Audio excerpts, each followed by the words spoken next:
사람이 되자, 이런 제목으로 말씀 가운데 은혜 받기를 원합니다. 원가 5,000원 하는 그런 쇠를 가지고요, 어떤 사람이 바늘을 만들어서 판매했는데 50만 원의 수입을 올렸습니다.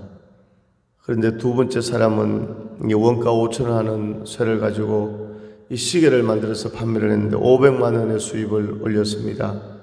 세 번째 사람은 원가 5,000원 하는 이 쇠를 가지고 이제 핸드폰 또 컴퓨터를 이렇게 부속으로 이렇게 납품해서 판매를 했는데 5억 원의 수입을 올렸다고 합니다. 자, 원재료 값은 얼마입니까? 5,000원이에요, 5,000원. 그런데 첫 번째 사람은 바늘을 만들어서 판매해서 50만 원. 두 번째 사람은 시계를 만들어서 500만 원. 세 번째 사람은 핸드폰을 만들어서 5억 원의 수입을 올렸다는 것입니다. 똑같은 원재료 5,000원인데 누구의 손에 들려지느냐에 따라서 엄청난 이렇게 차이가 나는 것을 볼 수 있습니다. 오늘 우리의 인생도 마찬가지입니다. 우리가 하나님의 손에 붙잡히면, 할렐루야, 오늘 열왕기상 18장에 보면요, 갈멜산에서 엘리야가 외칩니다. 이스라엘 백성들에게 너희가 어느 때까지 하나님과 바알 사이에서 머뭇하려느냐, 이렇게 외치고 있습니다. 자, 오늘 하나님이냐 바알이냐, 그렇죠. 오늘 영적인 세계에서 오늘 회색지대, 중립지대가 없다는 것이죠. 하나님께 쓰임 받느냐 마귀에게 쓰임 받느냐, 둘 중에 하나라는 것입니다. 오늘 우리 성도님들은 한 번밖에 없는 인생, 하나님께 쓰임 받는 축복의 주인공들 될 수 있기를 간절히 소망합니다. 하나님께 쓰임 받는다는 것은 바로 하나님 마음에 합한 자가 되는 것입니다. 사도행전 13장에 보니까 사울을 패하시고 이새의 아들 다윗을 왕으로 세우시니 내 마음에 합한 자라, 내 마음에 맞는 자라, 이렇게 말씀하고 있습니다. 하나님 마음에 합하면요, 오늘 직장에서도 그 사장님 마음에 합하면요, 오늘 승진하게 되고 보너스 받게 되고 진급하게 되고, 제가 직장 생활할 때 대구에서 근무할 때 우리 회장은 김우중 회장이고 이제 계열사가 이렇게 쫙 있었는데 우리 회사가 대우자동차 판매 주식회사였습니다. 그래서 사장님이 계셨어요. 정 사장님이라고. 그런데 상무가 있었는데 성이 이십니다. 이상무님이라고. 그런데 회사에 소문이 자자한 겁니다. 오늘 실세는 사장이 아니고 상무다, 이렇게 하니까 오늘 직원 가정에 이제 상을 당해서 사장이 올 때는 직원들이 한 30명 정도 왔는데 이 상무가 오니까 60명, 70명들이 직원들이 따라오는 겁니다. 아니, 직급으로 보면 사장이 높죠. 사장 다음에 부사장 다음에 전무 다음에 상무, 이렇게 되는데 정말 그 소문대로 상무가 실세였습니다. 이 상무는 서울대학교를 졸업했는데 서울대학교 다닐 때 김우중 회장의 아들을 과외 선생님이었습니다. 그러니까 서울대 졸업하고 저 미국에 가서 유학하고 와서 대우의 특채가 되어서 그런 거예요. 그러니까 이 상무는 상무 때도 실세고 전무 때도 실세고 부사장 때도 실세고 사장이 되어서도 실세고, 그러니까 이 상무에게 줄을 서고 상무에게 잘 보인 사람들은요, 회사에서 고속 승진을 하고 그렇게 되는 겁니다. 자, 오늘 우리 인생 가운데, 오늘 이 우주의 우리 삶에, 오늘 회사로 치면 사장을 영어로 CEO 하잖아요. CEO, 최고 경영자를 CEO라 합니다. 이 우주의 CEO가 누굽니까? 살아계신 하나님 아버지신 줄로 믿습니다. 살아계신 주 나의 참된 소망, 살아계신 주 나의 참된 소망, 걱정 근심 전혀 없네. 사랑의 주 내 갈 길 인도하시네. 할렐루야. 오늘 우리 모두 하나님 마음에 합한 자 되기를 원합니다. 오늘 하나님께 줄을 서기를 원합니다. 하나님 말씀에 순종하기를 원합니다. 그 사람이 바로 하나님 앞에 쓰임받는 축복의 주인공인 줄로 믿습니다. 오늘 기드온이 살던 시대 이스라엘 백성들이 미디안의 침략을 받았습니다. 약 미디안 대군 13만 5천 명이 대군 앞에 기드온은 일종의 의병을 일으킵니다. 군사를 모집했습니다. 3만 2천 명이 자원했습니다. 그런데 하나님께서 2만 2천 명 돌려보려고 10,000명으로 최종적으로 9,700명을 돌려보려고 300명의 용사를 사용하셨습니다. 오늘 왜 그랬을까요? 어떻게 하면 오늘 기드온의 300용사처럼 하나님 앞에 쓰임받을 수 있습니까? 그들은 겸손한 사람들이었다는 것입니다. 교만하지 않았다는 것입니다. 오늘 7장 2절에 여호와께서 기드온에게 이르시되 너를 따르는 백성이 너무 많은즉 내가 그들의 손에 미디안 사람을 넘겨주지 아니하리니 이는 이스라엘이 나를 거슬러 스스로 자랑하기를 내 손이 나를 구원하였다 할까 함이니라. 오늘 32,000명이 모였지만요 32,000명을 다 사용하지 않았다는 것입니다. 왜 그렇습니까? 32,000명이 승리해도 하나님께 영광 돌리지 않고 어떻게 한다고요?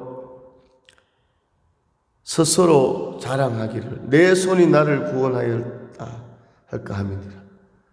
자, 옛날 성경에 여기서 자긍이라는 이런 단어가 나오죠. 이 자긍이라는 말은 교만이라는 단어로 재해석할 수 있습니다. 그러니까 하나님께서 32,000명에서 300명으로 숫자를 줄이신 이유는 교만해지지 않게 하시기 위함입니다. 오늘 승리의 비결은 바로 겸손이라는 것입니다. 겸손. 잠언 16장 8절에 교만은 패망의 선봉이요 거만한 마음은 넘어짐의 앞잠이니라 이렇게 말씀하고 있습니다. 교만함은 하나님의 일에 하나님께 쓰임받을 수가 없는 것이죠. 오늘 300명이니까 300대 13만 5천이니까 겸손 안 할 수가 없습니다. 주님을 바라보지 않을 수가 없습니다. 겸손했다는 것입니다. 오늘 우리도 겸손할 때 하나님 앞에 쓰임받는 축복의 주인공 됩니다. 두 번째, 오늘 그들은 믿음을 가졌습니다. 믿음.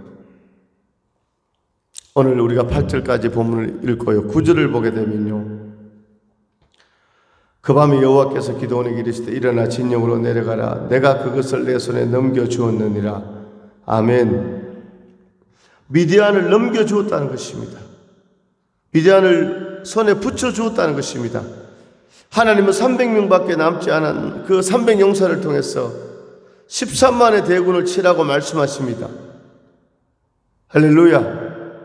그런데 기드온은 이 말씀을 믿었다는 것입니다. 이 하나님의 말씀을 믿는 순간에 기드온의 300용사는 강력한 군사가 되었습니다. 그 밤에 여호와께서 기드온에게 이르시되 일어나 진영으로 내려가라 내가 그것을 내 손에 넘겨주었느니라. 또 한 병사가 꿈을 꿨는데 보리떡 한 덩어리가 굴러서 장막을 무너뜨렸습니다. 13절에 기드온이 그곳에 이른 적 어떤 사람이 그의 친구에게 꿈을 말해 이르기를 보라 내가 한 꿈을 꿨는데 꿈에 보리떡 한 덩어리가 미디안의 장막에 이르러 그것을 쳐서 무너뜨려 위쪽으로 엎으니 그 장막이 쓰러지더라. 그의 친구가 대답하여 이르되 이는 다른 것이 아니라 이스라엘의 사람 요아스의 아들 기드온의 칼이라. 하나님이 미디안과 그 모든 진영을 그의 손에 넘겨주셨느니라. 아멘. 13만 5천 명을요 넘겨주셨다는 것입니다. 아멘. 이 하나님의 말씀과 이 꿈을 듣고요 기드온은 믿었다는 것입니다. 하나님의 말씀을 믿을 때 강력한 군사가 될 수 있었습니다. 오늘 우리도 하나님 앞에 어떻게 쓰임받을 수 있습니까? 주의 말씀을 믿으라는 것입니다. 아멘.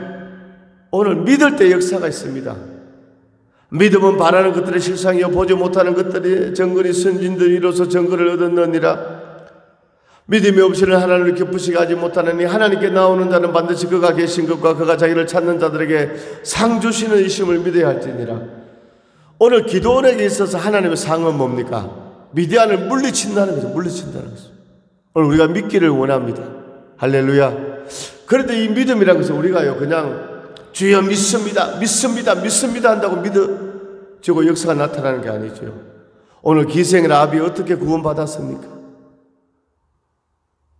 나는 상처나지 하나님 믿습니다. 당신들이 가나안 땅을 함락할 때 저와 우리 가정을 구원해 주세요. 믿습니다. 그것으로 끝난 것이 아니라 가나안 정탐꾼들을 생명을 걸고 숨겨 죽었습니다. 할렐루야. 그리고 정말 이스라엘이 가나안을 함락할 때, 여루성을 함락할 때 어떻게 했습니까? 자기 집에 붉은 두 줄을 내렸습니다. 신호를 보냈습니다. 믿음의 행위가 나타나게 된 것이죠. 오늘 우리 성도들은 그냥 주님 믿습니다 이것만 하는데 그게 하나가 건너뛴 겁니다. 믿음의 순종이 있어야 되고 믿음의 행위가 있어야 되고, 그 믿음의 순종과 믿음의 행위 안에 무엇이 있어야 됩니까? 회개가 있어야 되고 변화가 있어야 되고 새로움이 있어야 되고, 할렐루야. 그런 은혜가 있기를 주의 이름으로 축원합니다. 창세기 1장에 보면요 이런 말씀이 있죠. 땅이 혼돈하고 공허하며 흑암이 깊은 위에 있고 하나님의 영은 수면 위에 운행하시니라. 땅이 혼돈하고 공허하고 흑암이 깊은 위에 있었다는 것입니다. 혼돈, 공허, 흑암이 깊은 위에 있었습니다. 그때 하나님의 영이 수면 위에 운행했다는 것입니다. 할렐루야. 자, 오늘 믿음의 역사가 나타나기 위해서는요 이 혼돈과 공허가 사라져야 되고 정리가 되어야 됩니다. 오늘 삶이 심령이 계속 혼돈하고 공허한데 주여 믿습니다 믿습니다 되는 것이 아니라, 자 예를 들어서 우리가 이사를 하게 되면요, 요즘은 다 포장 이사를 하지만 옛날 같으면 이삿짐 센터에서 이사를 하게 되면 물건을 이렇게 풀면요 다 정리를 해야 됩니다. 정리를. 그렇죠. 신은 신발장에, 음식 재료는 냉장고에, 그 다 이사가 돼도 다 정리가 되어야 생활할 수 있는 것이죠. 아멘. 그러니까 오늘 우리 성도들의 마음이요, 우리가 혼돈 공허가 정리되어야 됩니다. 아멘. 새로워져야 됩니다. 그것이 바로 회개고 말씀에 순종하는 것이고, 그런 믿음의 단계가 있을 때 믿음의 역사 열매 축복이 임하는 줄로 믿습니다. 오늘요 기도원과 300명사들 하나님의 말씀을 믿었습니다. 하나님의 말씀을 믿는 순간에 기도원의 300명사는 강력한 군사가 되었습니다. 오늘 우리가 하나님의 약속의 말씀을 붙잡을 때, 믿을 때 쓰임받는 역사가 있습니다. 할렐루야. 오늘 우리가 인생을 살아가면서 오늘 기도 제목 없는 사람, 문제 없는 사람 누가 있습니까? 다 문제 기도 제목이 있지만, 그러나 그 문제 앞에, 기도 제목 앞에, 상황 앞에 오늘 절망하는 것이 아니라 오늘 그 가운데서도 우리는 주의를 해야 되고 전진해야 되고, 할렐루야. 주의 약속하신 말씀 위에서 영원토록 주를 찬송하리라. 소리 높여 주께 영광 돌리며 이 약속 믿고 굳게 서리라. 아멘. 굳게 서는 역사 있기를 원합니다. 오늘 인간의 부족함과 연약함과 나약함 가운데서 하나님은 일하시는 줄로 믿습니다. 하나님을 사랑하는 자, 그의 뜻대로 부르시는 입은 자들에게 모든 것이 합력하여 선을 이루는 줄로 믿습니다. 오늘 우리가 주의를 감당하기를 원합니다. 하나님이 함께 해주시고 하나님 인도해 주시고 하나님 역사해 주시고 하나님께서 기름 부어 주실 줄로 믿습니다. 마지막 세 번째 쓰임받는 사람들은 준비된 사람이었다. 준비하는 사람이었다. 오늘 하나님이 다 하시지만 오늘 준비해야 됩니다. 오늘 15절 이하에 보면 16절에 300명을 세대로 나누어 각 손에 나팔과 빙하를 들리고 항아리에는 횃불을 감추게 하고, 아멘. 오늘 300명이 그냥 전쟁 나간 것이 아니라 잘 준비했습니다. 비록 300명이지만 세대로 나누고 조직을 구성하고 전략을 짜고 나팔과 항아리와 횃불을 준비했습니다. 아니 300명하고 13만 5천 명 전쟁하는데 뭐 인간의 도구가 뭐 필요합니까? 하나님 역사야 이기지요. 그런데 비록 소수지만 또 하나님이 다 승리를 준비해 놓고 하나님께서 다 뭡니까? 그 판을 다 짜놓았었지만 오늘 기도원의 300명사는 나팔과 항아리와 횃불을 준비했다는 것입니다. 오늘 하나님의 것은 하나님께, 가이사의 것은 가이사에게. 그것은 예수님 당시에 세금에 대한 그런 거지만 또 오늘 우리가 주의 일을 하는 것도 하나님이 다 하시지만도 내가 해야 할 일이 있다는 것입니다. 오늘 하나님이 은혜 주신다고 해도 주일날 11시에 우리가 여기 나오지 않으면요 은혜 못 받는 겁니다. 우리의 발걸음으로 나왔잖아요. 하나님이 다 전쟁을 승리케 하지만 오늘 무엇을 준비했습니까? 나팔과 항아리와 횃불을 준비했습니다. 오늘 적군들이 다 잠을 잘 때 새벽 2시에 3시에 나팔 불면서 항아리를 깨면서 횃불을 돌린 겁니다. 오늘 나팔을 불었다. 나팔을 불었다. 오늘 우리가 기도의 나팔을 불어야 됩니다. 찬양의 나팔을 불어야 됩니다. 오늘 전도의 나팔을, 아멘의 나팔을 불어야 할 줄로 믿습니다. 나팔을 불어야 됩니다. 두 번째, 항아리를 깨었습니다. 항아리를 깰 때 횃불이 드러났잖아요. 오늘 우리에게 항아리 깨야 됩니다. 아멘. 육신의 항아리, 세상의 항아리, 죄악의 항아리 다 깨기를 원합니다. 나를 깰 때 횃불이 보여. 나를 깰 때 성령이 역사합니다. 나를 내려놓을 때 회개할 때 성령의 역사가 있습니다. 할렐루야. 오늘 나팔을 불고 항아리를 깨고 성령의 횃불을 높이드는 그런 놀라운 역사가 있기를 주의 이름으로 축원합니다. 오늘 300명의 용사들은 긴장의 끈을 놓지 않았습니다. 물을 마실 때도 좌우를 살피면서 무릎을 꿇지 않았습니다. 그때 선발되었죠. 오늘 이 300명이 정말 주님을 의지하면서 조마조마하면서 세 가지를 준비하고 나아갔을 때 승리하는 역사가 임한 줄로 믿습니다. 오늘 이런 인생의 승리가 있을지어다. 축복이 있을지어다. 홍해는 갈라지고 열쇠는 무너지고 병만은 떠나가고 악한 귀신들은 떠나가고 인생이 열려지고 풀려지고 뚫려지고 해결되는 축복의 역사, 기적의 역사, 쓰임받는 큰 은혜가 있기를 주님의 이름으로 축원합니다. 하나님 아버지 은혜와 사랑을 감사드립니다. 오늘 주신 말씀은 쓰임받는 인생 되게 하여 주옵소서. 오늘 13만 5천 명 대 300명 도저히 오늘 전쟁을 할 수 없는 그런 상황이었지만 오늘 그 300명은 겸손했습니다. 오늘 겸손할 때 하나님 함께 했습니다. 두 번째, 그들에게 믿음이 있었습니다. 그들을 내 손에 붙여 주었느니라. 그 약속의 말씀을, 하나님의 말씀을 믿을 때 강한 용사가 된 줄로 믿습니다. 오늘 이 험한 세상 가운데 믿음으로 나아가는 주인공들 되게 하여 주옵소서. 아버지 하나님, 세 번째, 그들은 준비된 자들이었습니다. 항아리와 횃불과 나팔을 준비했습니다. 아버지께서 함께 하여 주시고 인도하시고 역사해 주시고